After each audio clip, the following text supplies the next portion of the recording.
On The Road kanalına hoş geldiniz. Ben Hikmet Yolcu. Bugün motorla uzun keşfe çıkıyoruz sizinle.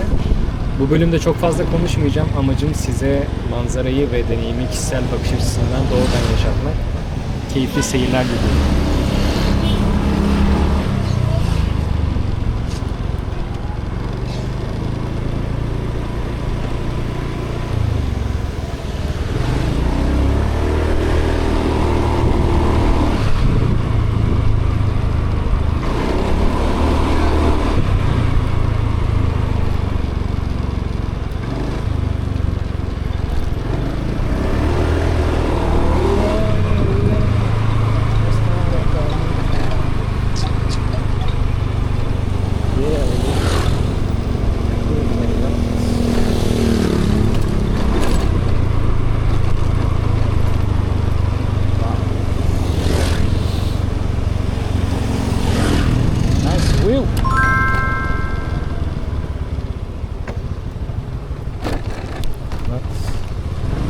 Birazcık sakat buralarda.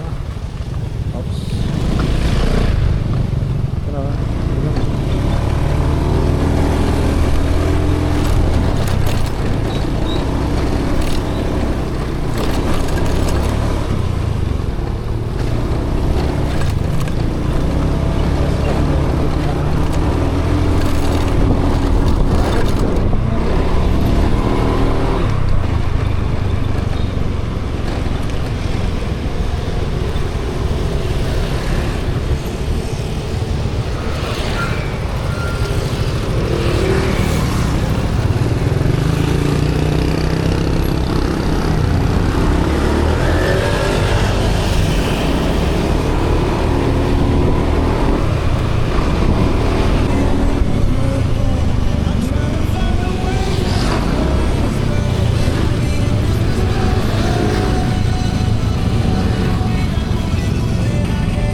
Umarım bu yolculuktan siz de en az benim kadar keyif almışsınızdır. Benim için hem eğlenceli hem de bambaşka bir deneyimdi. Eğer hoşunuza gittiyse videoyu beğenmeyi ve yeni maceraları kaçırmamak için kanala abone olmayı unutmayın. Bir sonraki bölümde görüşmek üzere. Attention passengers, we've now reached our destination. We hope you enjoyed the flight and have a nice day.